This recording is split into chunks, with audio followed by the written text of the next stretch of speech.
Pak. Luar biasa sekali ini.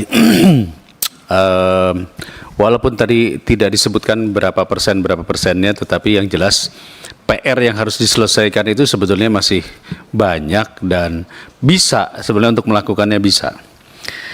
Baik, berikutnya saya pikir Pak Muhadjir gongnya saja kali Pak ya. Bagaimana Pak Muhadjir? Serahkan pada Pak Nasir dulu ya.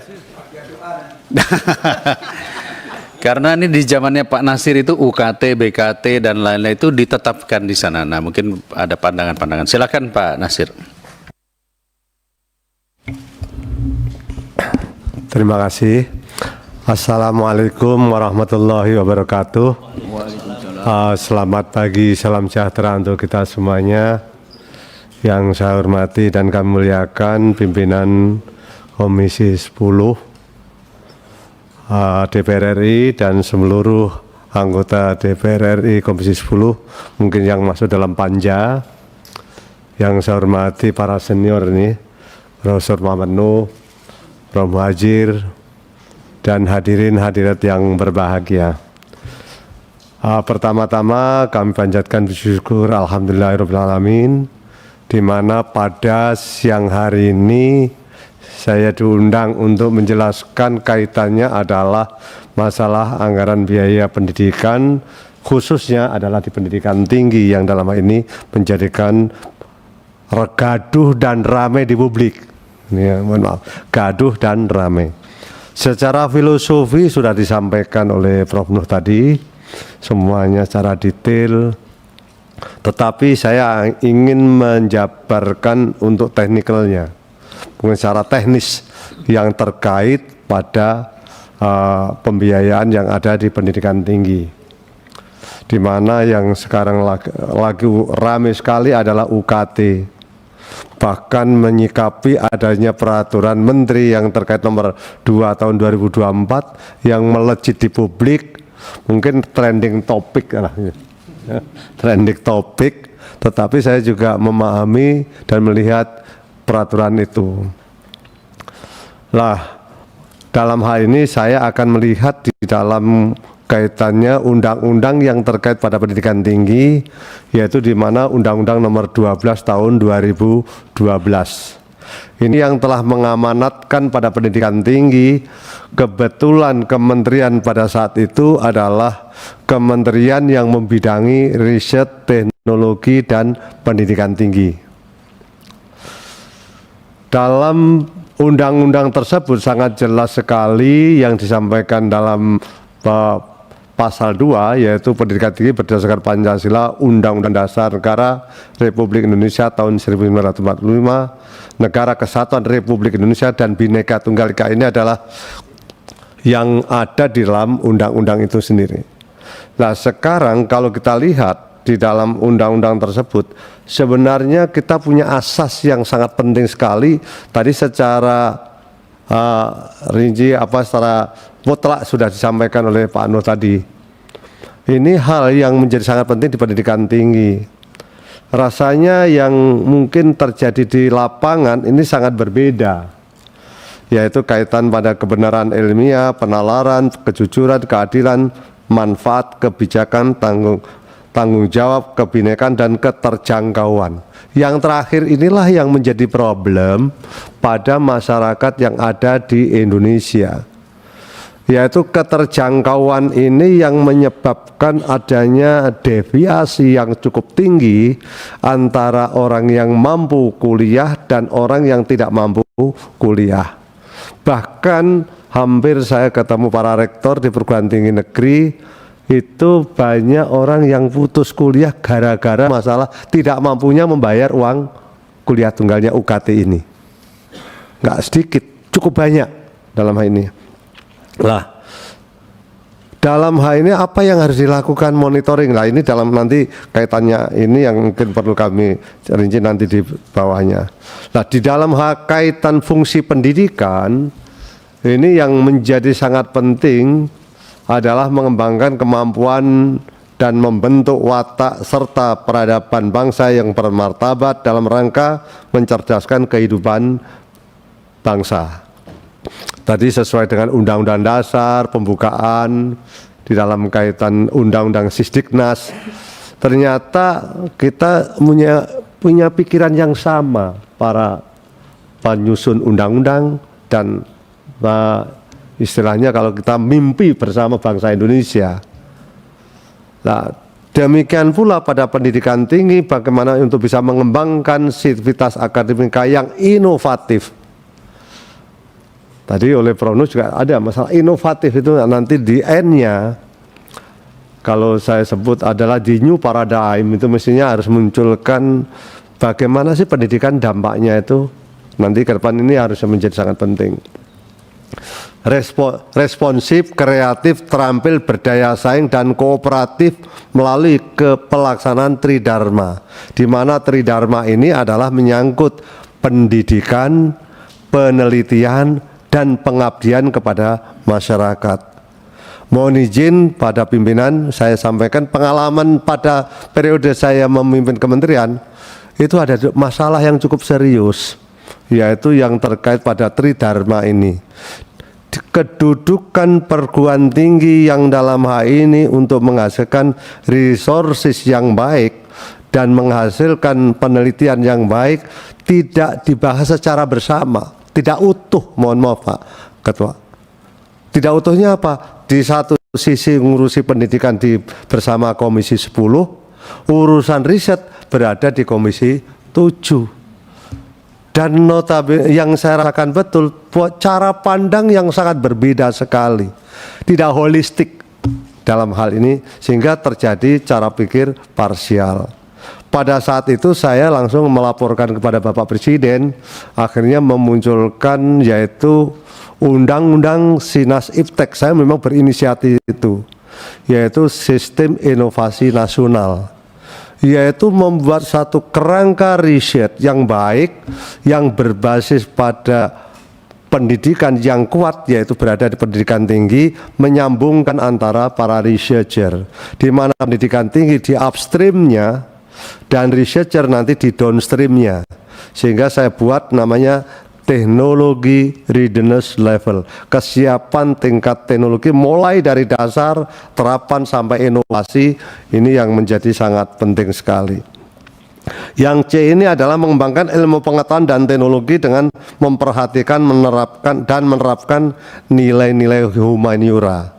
Ini hal yang menjadi sangat penting, perlu kami sampaikan kepada pimpinan.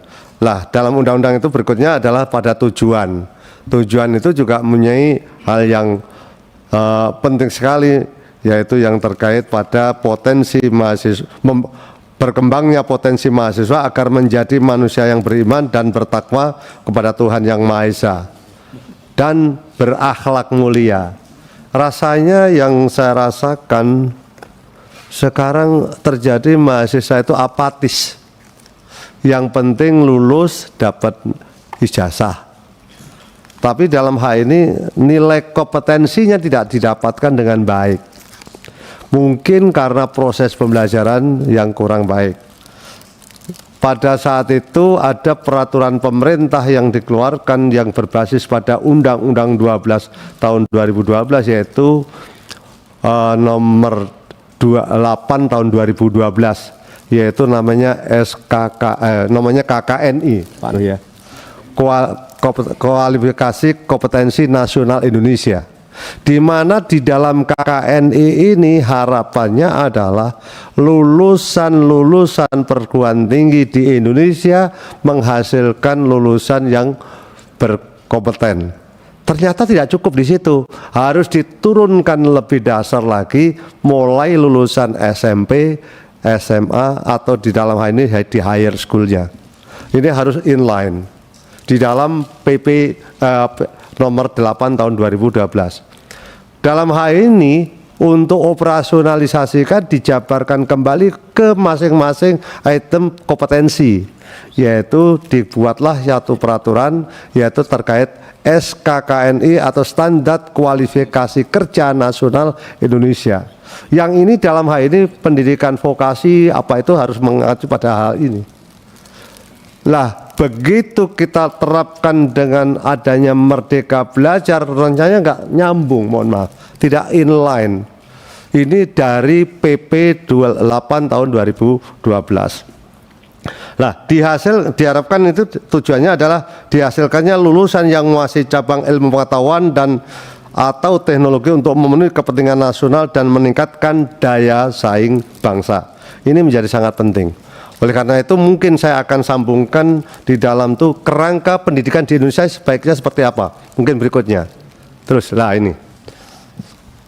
Nah, di dalam kerangka pendidikan atau kerangka kerja pendidikan Indonesia yang diharapkan itu menghasilkan lulusan yang berdaya saing. National competitiveness. Di mana national competitiveness ini akan dihadapkan ke berbagai negara. Apakah Indonesia punya daya saing tinggi atau rendah? Ternyata di Global Human Index ini kita sangat rendah. Ini yang menjadi penting. Nah, di dalam meningkatkan daya saing bangsa ada 5 instrumen yang harus kita pahami, harus kita kuasai. Dan harus dijabarkan dengan baik. Yang pertama, kita harus mempunyai lembaga yang berkualitas. Kalau kita mempunyai lembaga yang berkualitas, ini adalah indikator kinerja penilaiannya seperti apa? Yaitu melihat jumlah perguruan tinggi masuk top 500 in the world. Apakah QS atau enggak? Nah, kalau perguruan tinggi kita tidak punya daya saing, ini sangat berat sekali. Yang kedua adalah yang terkait pada jumlah perguruan tinggi yang berakreditasi A. Mohon izin pada saat itu akreditasi A masih rendah sekali. Ternyata yang kami kaji dalam hal ini tidak supportnya anggaran yang terkait pada perguruan tinggi untuk meningkatkan kualitas untuk mencapai daya saing. Apakah itu di proses penelitiannya, proses untuk menghasilkan suatu inovasi. Berikutnya adalah jumlah pusat unggulan inovasi.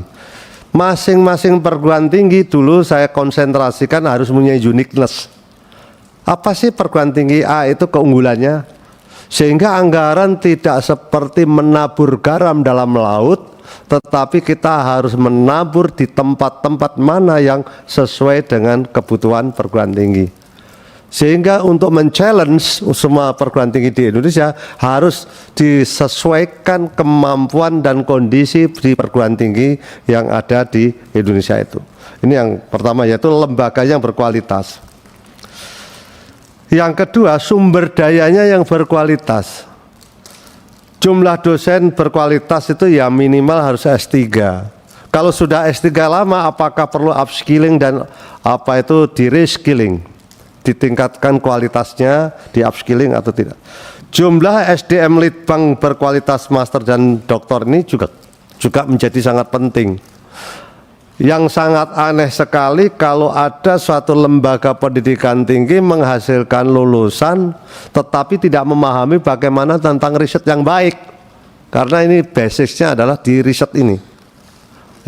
Apakah di bidang sains atau bidang sosial ini, silakan. Terus jumlah sarpras Litbangdikti yang direvitalisasi ini sangat jauh. Saya pernah masuk di perguruan tinggi ini, yaitu masuk di laboratorium. Ternyata laboratoriumnya itu dengan usia kita, mungkin Bapak dan ternyata lebih tua laboratorium itu. Sehingga kalau kita masuk laboratorium harus hormat dulu itu. Ya, apalagi masuk dalam heritage, itu terjadi. Pertanyaan saya pada perguruan tinggi, pada Pak Rektor atau pada Rektor, Pak Rektor, ini alat ini masih digunakan? Masih. Perawatannya bagus. Oh, ini katanya perawatannya sangat bagus tuh. Ya, itu adalah barang-barang yang seharusnya dimasukkan di museum. Kita sangat naif sekali apabila kita bandingkan dengan perguruan tinggi di luar negeri, sangat beda sekali. Di mana laboratorium di perguruan tinggi luar negeri adalah laboratorium yang sesuai dengan industri yang pada saat itu yang beroperasional. Ini yang harus kita pikirkan di dalam masyarakat. Oleh karena itu mendorong pada penggunaan sarpras atau penganggaran sarpras, itu diharapkan sarpras yang bisa untuk melihat masa depan yang lebih baik.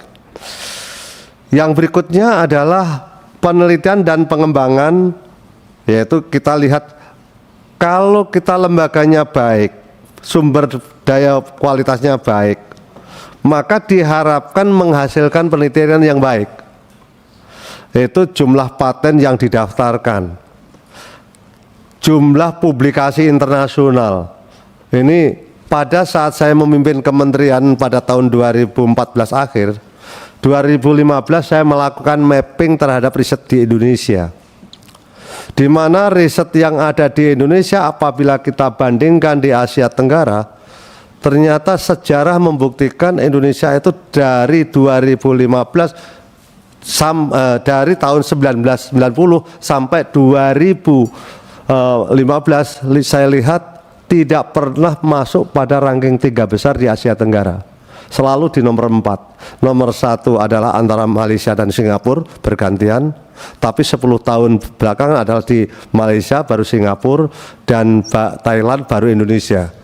Berapa jumlah riset yang ada di publikasikan itu?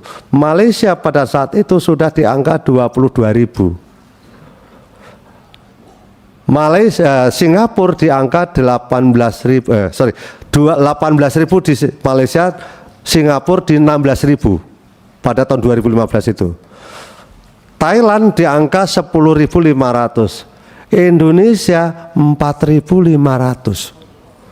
Dosennya di perguruan tinggi itu ada 296.000 para dosen, sehingga ketimpangan riset ini yang luar biasa.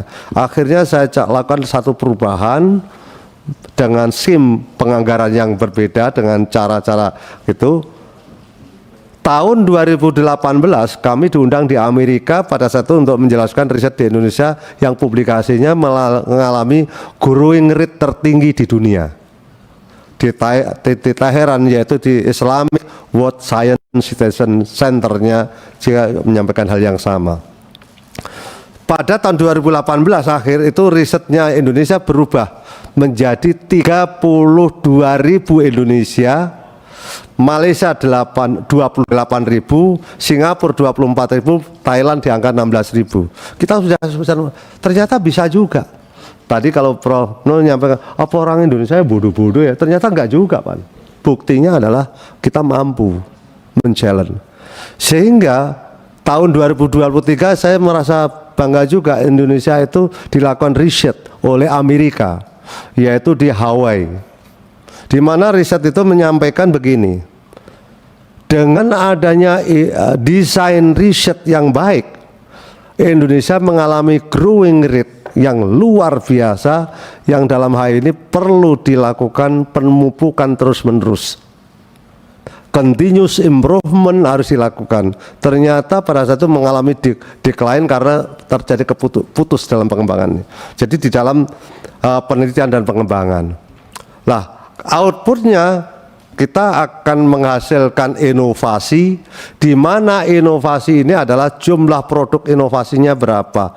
Diharapkan nanti pertumbuhan ekonomi didorong dari bukan karena business as usual, tetapi berbasis pada inovasi.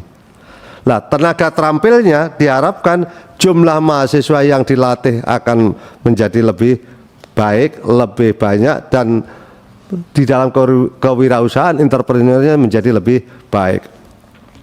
Mohon izin Bapak Pimpinan, ini kalau tidak bisa kita lakukan hal ini, nanti ini akan menjadi problem di dalam penganggaran di ke depan nanti. Oleh karena itu saya mohon izin nanti mengusulkan kepada Bapak Pimpinan, kalau toh itu nanti riset teknologi dan pendidikan tinggi yang tadi yang disebut Mendikbudristek itu sudah jadi satu, tapi risetnya harus bisa dikawal dengan baik. Kalau dengan hal ini tetap harus dimasuk dalam hal ini di Komisi 10. Demikian pula yang BRIN barangkali, Badan Riset dan Inovasi Nasional, harus masuk di dalamnya. Karena itu sesuatu yang nggak bisa dipisahkan antara pendidikan dan riset. Nah, dalam hal ini Indonesia perlu mendidik generasi unggul berikutnya ini, di mana hal ini sesuai dengan amanat undang-undang, kita menjadi sangat penting yaitu melakukan peningkatan kualitas sumber daya manusia Indonesia. Indonesia ini perlu serius diperhatikan hal-hal yang ada dalam kuadran yang kami buat ini. Jika Indonesia tidak mendidik generasi yang unggul, konsekuensinya adalah satu, itu adalah tua sebelum kaya. Jadi bonus demografi tidak akan dapat ini. Maka kalau kita akan menyampai pada bonus demografi, ini adalah kalau di tahun 2045 kita akan menjadi Sustainability Development Goal, kita mencapai yang tertinggi di dalam bonus demografi itu, ini menjadi sangat penting. Jangan sampai kita tumbuhnya kaya tapi tanpa melalui proses yang baik. Oleh karena itu jangan sampai kita kaya sebelum tua. Ini jangan sampai terjadi kaya sebelum kita, kalau yang terjadi semacam ini sekarang ini. Tapi ternyata kita tua pun belum bisa kaya itu. Ya, Indonesia akan kehilangan momentum jika tidak segera memanfaatkan bonus demografi karena struktur penduduk berubah yang sangat cepat. Sekarang life expectation Indonesia mulai tinggi. Kalau itu akan tinggi, beban negara juga akan makin tinggi. Kan ini masalah. Yang kedua, pertumbuhan ekonomi rendah menjadi new. Mohon maaf kalau saya sampaikan di sini juga, kalau kita pertumbuhan ekonomi selalu mengatakan 5%, 4%, ini percuma kalau kita akan mencapai namanya bonus demografi akan kita dapatkan. Karena apa? Ini akan terjadi, udah kayak gini, udah tumbuh ini kita 5%, tetapi ini adalah tidak akan mempersempit gap antara kemampuan dengan kenyataan dalam masalah ekonomi ini yang menjadi sangat penting. Yang ketiga, kita membangun selama 33 tahun belum mampu membawa Indonesia ke kategori negara maju. Dengan PDB per kapita sekarang itu di tahun 2018, walaupun sekarang sudah diangkat 4.000, ini adalah 3.927. Kita akan terjebak middle income trap. Ya, kita di situ terus posisinya. Kalau kita bandingkan dengan Korea Selatan, mohon maaf, merdekanya sama Pak, selisih hanya 2 hari. Mereka tanggal 15 kalau nggak salah. Kita sangat jauh, very difference. Nah, inilah yang sangat penting, kita harus merombak bagaimana sistem pendidikan. Sehingga pada saat itu saya sudah membuat satu milestone bagaimana pendidikan tinggi di Indonesia harus bisa bersaing dengan minimal Korea Selatan sesuai dengan undang-undang Sinas Iptek yang saya bangun yang disahkan pada awal tahun 2019. Belum lagi pada menghadapi revolusi industri 4.0, society 5.0, ini yang kita akan terjebak juga. Adanya revolusi industri 4.0 mengubah struktur global value chain yang harus diantisipasi dengan peningkatan di bidang teknologi dan inovasi. Kalau kita tidak bisa mengikuti hal itu dengan baik, mohon izin, kita akan tertinggal di dalam value chain. Di mana value chain itu adalah seperti supply chain management. Industri ada input, ada proses, ada output. Kita hanya menguasai di proses, tapi inputnya nggak menguasai juga. Kita juga nggak bisa juga. Akan tergantung. Pabrik industri yang ada di Indonesia yang dilakukan sekarang yang ada, katakan barangnya dalam negeri, tetapi ada satu chain yang berasal dari luar negeri, tidak mungkin bisa lakukan. Pengalaman pada saat itu Pak Ketua, motor listrik, kendaraan listrik Indonesia, saya memberikan riset dengan baik, yaitu pada riset yang baik ini bersama ITS ini Pak Noe, yaitu menghasilkan motor namanya Gesit yang diresmikan oleh Bapak Presiden pada saat itu, yaitu Gesit sudah menghasilkan semua komponen value chain-nya sudah dalam negeri. Hanya satu yang tidak bisa kita buat, apa? Baterai. Kami sudah kembangkan riset di baterai ini untuk baterai lithium dan bla bla. materialnya impor. Ya ini yang satu chain yang diimpor, kalau itu sabotase, kita udah mati semuanya produksi. Lah inilah yang harus kita kembangkan di dalam revolusi industri. Lah kalau kita bisa mempunyai value chain di dalam negeri, insya Allah kita akan menjadi kekuatan yang luar biasa. Lah ini akibat apa yang sampai kita lemah di dalam hal ini? Maka tadi yang sudah sampaikan oleh Pak Nuh yang terakhir adalah yang terkait pada performa pelajar Indonesia dalam bidang sains. Mungkin berikutnya. Ya, di dalam bidang sains tadi yang sangat jelas kita di bidang sains reading maupun materi ada dalam PISA dalam hal ini program for International Student Assessment, ternyata kita nomor 62 dari 69 negara. Ya, tadi ada satu program ini yang menjadi sangat penting, menjadi basis yang menjadi sangat penting. Nah, kalau tadi secara umum kita di dalam nasional kompetitifnya rendah, dampak dari sebelumnya itu rendah, ini akan berdampak di perguruan tinggi pun akan berpengaruh yang rendah. Apalagi diikuti dengan anggaran yang tidak memadai. Lah, kita lihat ke depan lagi yang sekarang yang ada. Berikutnya adalah bagaimana lembaga perguruan tinggi yang ada di Indonesia. Kita berikutnya, di mana di dalam lembaga perguruan tinggi di Indonesia, ini tidak hanya negeri, perguruan tinggi di Indonesia, ada satu kementerian yang mengurusi pendidikan ini. Mohon maaf, satu pendidikan tinggi di bawah koordinasi dan pengawasan secara langsung oleh menteri yang mengurusi pendidikan. Yang kedua adalah pendidikan tinggi keagamaan di bawah koordinasi pengawasan secara langsung oleh menteri yang mengurusi tentang keagamaan. Yang ketiga adalah pendidikan tinggi kedinasan di kementerian dan lembaga yang dilaksanakan oleh menteri atau lembaga yang menyelenggarakan pendidikan tinggi dan dikoordinasikan dengan menteri yang mengurusi pendidikan. Hanya koordinasi bidang perkuliahan dan akademik, tapi tidak pernah dikoordinasikan yang terkait masalah anggaran, nggak pernah. Ini masalah menurut saya.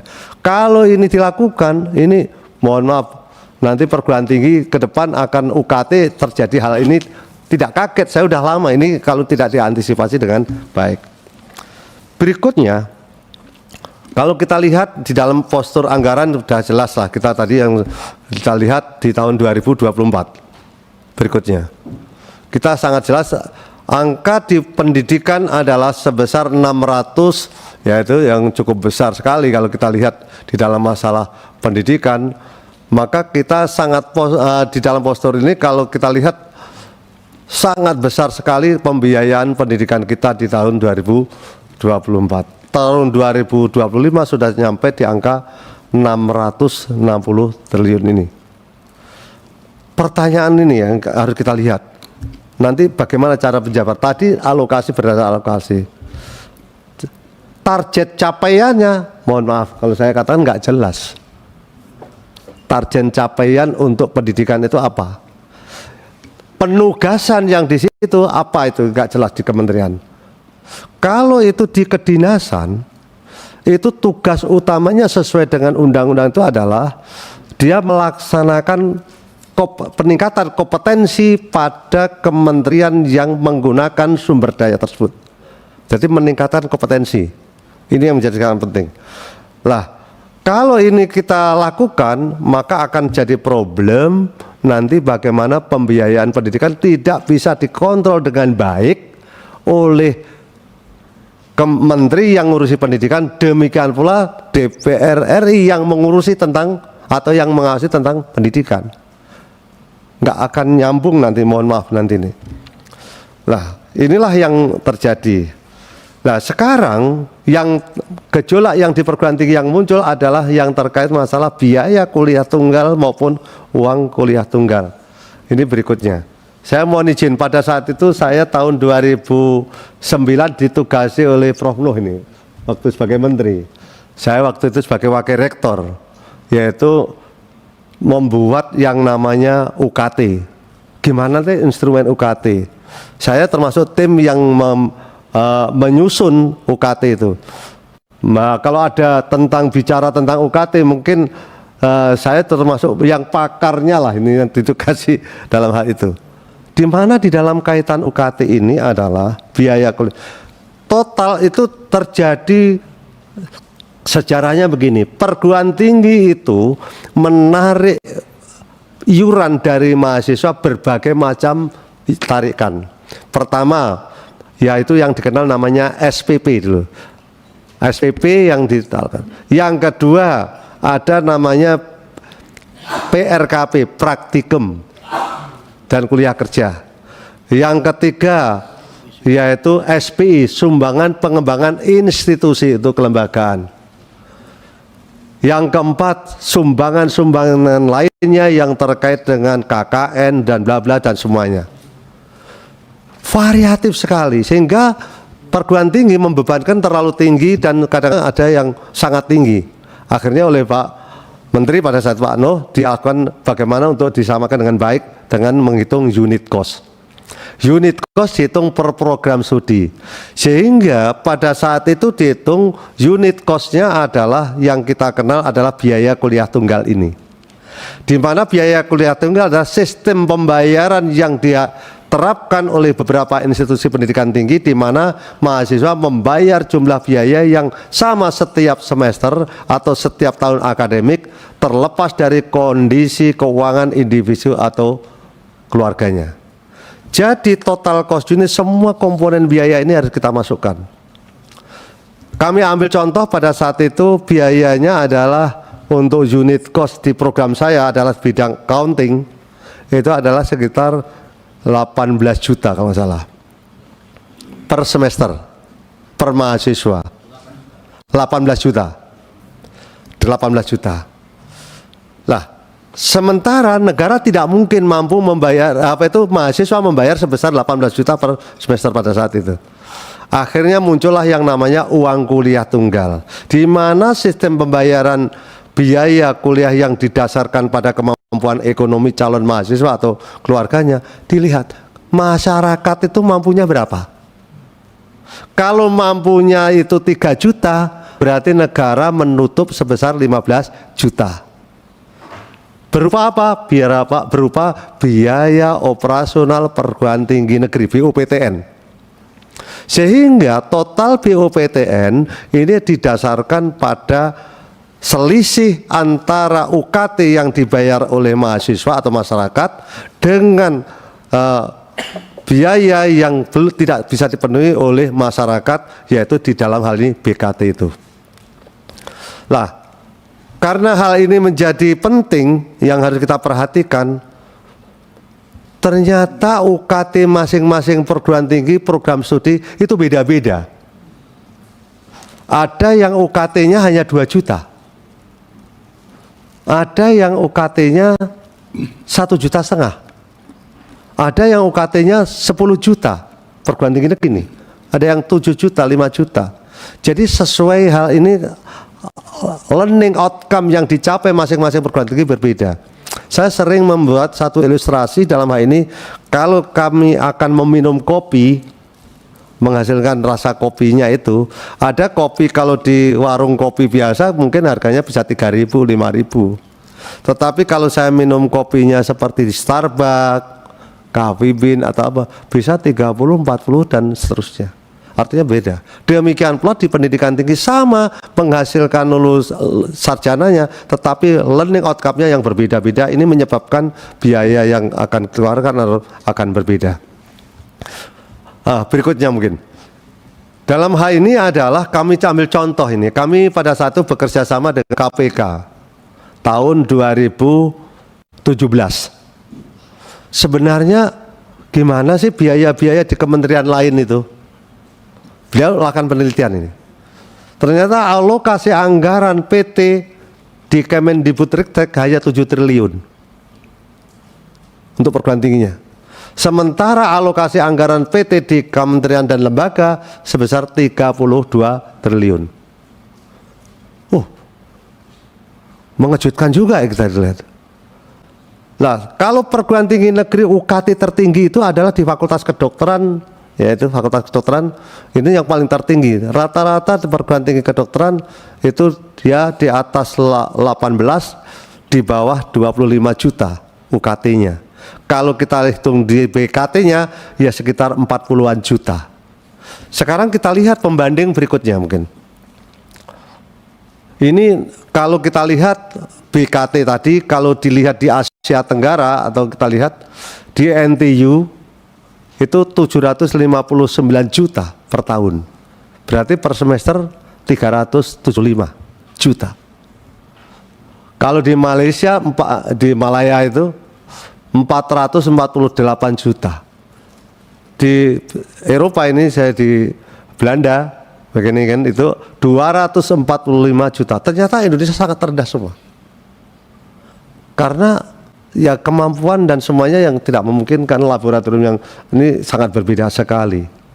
Ini yang menjadi permasalahan yang harus kita hadapi, mungkin di dalam masalah bagaimana penganggaran yang ada itu bisa kita lihat.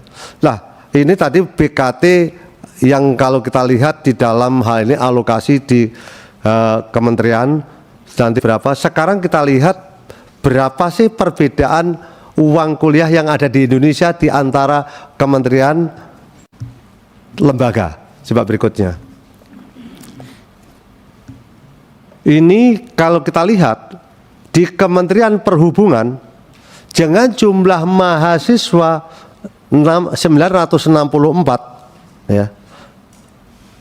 Kita mengeluarkan anggaran di DIPA-nya 356 miliar. Biaya untuk per mahasiswanya 369 juta. Saya pengalaman di kementerian, rata-rata perguruan tinggi negeri itu adalah sekitar ya 18 juta itu paling tinggi. Ternyata nggak ada rata-rata secara nasional. Itu ada di program studi saya yang tadi yang saya sebutkan kalau kita rata-rata. Kalau itu di Kementerian Perhubungan dengan jumlah 1077, yang kedua ini karena ada Kementerian Perhubungan yang ngurusi untuk udara, ngurusi laut maupun ngurusi darat. Ya ini, dia berbeda-beda. Nah, kalau di pariwisata ini belum termasuk sarpras ini. Hanya untuk proses perkuliahan 65 juta, Pak. Kalau kita lihat di dalam hal ini adalah di Kementerian Pariwisata yang kedua, ini di pariwisata itu ada yang di bidang perhotelan, ada yang tourism, ini di situ. Ini 38 juta. Di Kementerian Keuangan 12 juta. Kalau kita lihat mestinya itu adalah anggaran itu besar, ternyata perguruan tinggi rata-rata itu mampu memenuhi di angka masih di bawah 10 juta. Ini sudah termasuk dalam APBN dan PNBP-nya. Berat sekali, mohon maaf. Nah, ini kalau kebijakan ini tidak muncul dengan baik, maka biaya inilah yang menjadikan problem atau beban bagi mahasiswa atau rakyat Indonesia. Berikutnya, kita lihat biaya kuliah tunggal, komponen-komponen di dalam biaya kuliah tunggal itu termasuk adalah menyangkut honorarium, ya, proses yang menyangkut honorarium pengajaran, sarana perkuliahan, sarana penunjang, laboratorium, penelitian dan pengabdian, dan penunjang lainnya yang berkaitan langsung dengan perkuliahan. Yang jadi pertanyaan, loh, dosen kan sudah dibayar, kan gitu. Kok ini masih mendapatkan biaya tambahan? Ternyata di dalam beban dosen dalam hal ini adalah 16 SKS. 16 SKS itu penjabarannya adalah di dalam hal ini 12 untuk SKS adalah pengajarannya, yang 4 SKS adalah penunjangnya, dua penunjangnya, yang 2 lagi adalah penelitiannya. Sehingga distribusi hal ini yang terjadi, yang muncul ternyata dosen itu tidak mengajarnya 12 SKS, bisa 20 SKS, bisa 24 SKS. Akibatnya kelebihan inilah yang harus dibayarkan dari biaya kuliah tunggal ini.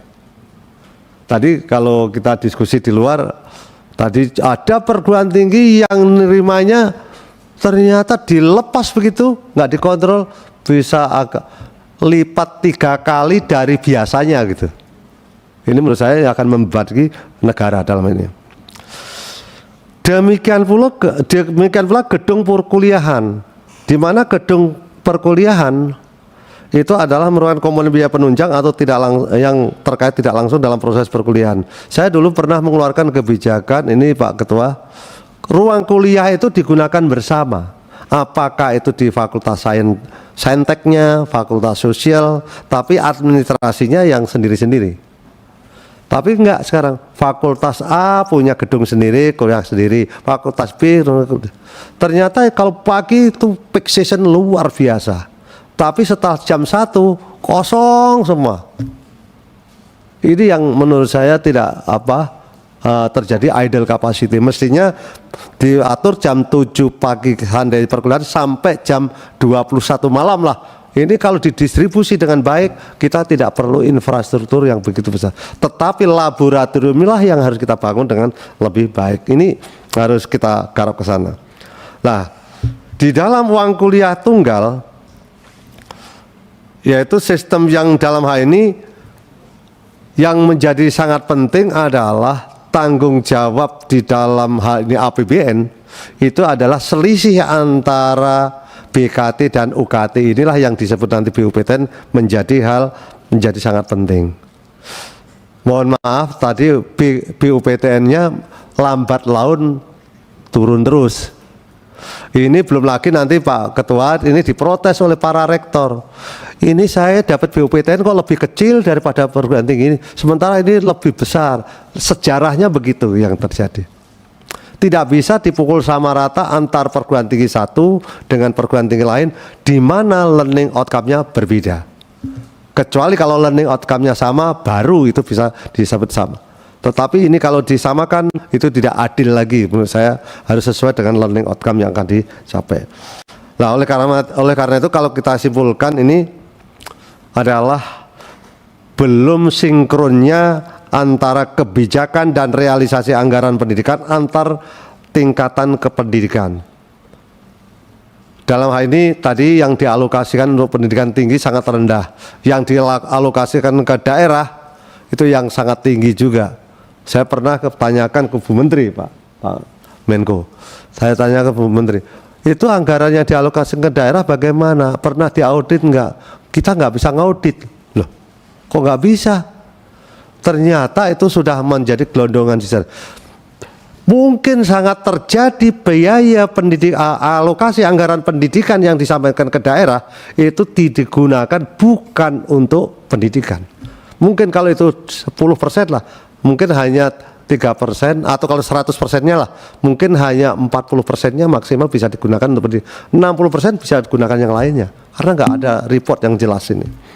Ini yang saya pernah sampaikan ke Bu Menteri, ini perlu diaudit kalau saya. Sehingga nanti realokasi di dalam masalah anggaran ini menjadi sangat penting kalau kita tahu postur yang penggunaan secara detailnya. Yang kedua adalah ketimpangan pembiayaan pendidikan antara kementerian yang mengurusi pendidikan dan KL. 7 triliun 32 ini nggak rasional, mohon maaf. Ini harus menjadi penting. Yang berikutnya adalah didorong meningkatkan anggaran untuk BUPTN setiap tahunnya agar UKT yang ditanggung masyarakat tidak meningkat secara signifikan. Ini menjadi penting walaupun di dalam peraturan atau dalam Undang-Undang 12 2012 telah diikat 20% adalah anak miskin yang bisa yang ditanggung oleh negara, tetapi perguruan tinggi perlu dimonitor dengan baik. Saya pengalaman dalam hal ini, saya monitor perguruan tinggi negeri seluruh Indonesia. Saya datang berapa alokasi anggaran untuk dari mahasiswa miskin, ada dapat enggak? Berapa persen? Ternyata ada yang 10%, 8%, saya tak penalti. Kalau you naikkan sampai 20%, tahun depan kami akan kurangi BUPTN-nya. Ternyata mereka bekerja di sini dengan baik. Saya sudah buat dulu namanya pangkalan data, sekaligus rektor perguruan tinggi negeri se-Indonesia bisa dimonitor dengan real time berapa alokasi anggaran dengan baik. Ini kalau kita bisa garap ini akan bagus sekali. Berikutnya adalah alokasi 20% anggaran pendidikan dari APBN kurang ada pengawasan secara ketat dan baik. Ini yang mungkin sinkronisasi dalam penggunaan belanja di dalam pendidikan. Saran kami adalah mungkin yang terkait perlu disinkronkan, duduk bareng lah bahasanya. Mungkin menyangkut pada kementerian-kementerian lain yang kaitannya adalah urusan pendidikan. Perlu ada pertanggungjawaban yang jelas penganggaran pendidikan di kementerian yang mengurusi pendidikan dengan KL lainnya. Perlu dikaji kembali alokasi anggaran pendidikan yang ditanggung oleh pemerintah. Demikian pula memastikan pengelolaan anggaran pendidikan sebesar 20% dari APBN. Apakah seberapa besar untuk proses pendidikan? Seberapa besar untuk tenaga kependidikan? Ini perlu dicek balik. Jangan sampai ini nanti yang alokasi daerah terutama ini. Jangan-jangan dialokasikan ke tenaga kependidikan itu jauh lebih besar. Saya punya bukti banyak itu kantornya saja jauh lebih baik daripada sekolah yang harus diurusi. Ini yang terjadi di daerah-daerah. Mungkin ini yang menjadi sangat penting nanti di dalam masalah bagaimana masalah peningkatan biaya. Ini kami sampaikan secara teknikal karena saya pasti ini yang diurusi masalah teknikal. Kalau filosofi mungkin di dalam undang-undang semua kita sudah paham bersama dan ini tadi sudah dijelaskan secara detail oleh Pak. Itu yang bisa kami sampaikan. Terima kasih dari saya. Akhirul kalam wallahu muwaffiq ila aqwamit thoriq. Wassalamualaikum warahmatullahi wabarakatuh. Terima kasih Pak Nasir. Jadi ini luar biasa sekali ini. Beliau tadi menyampaikan bahwa dana yang transfer keuangan ke daerah itu perlu diaudit. Dan juga KL lainnya perlu kita pelajari lagi fungsi pengawasannya, siapa yang melakukan fungsi pengawasannya. 3 SKS nih barusan Pak, udah. Jadi 6 kita, udah 6 nih. 3 lagi dokter kita Pak. Dari Pak Muhajir tentu kita berharap lebih kekinian Pak dalam proses kebijakan penganggarannya. Karena Bapak masih ada di dalam, jadi mungkin bisa paham lah kira-kira kenapa apa yang disampaikan. Silakan Pak Muhajir.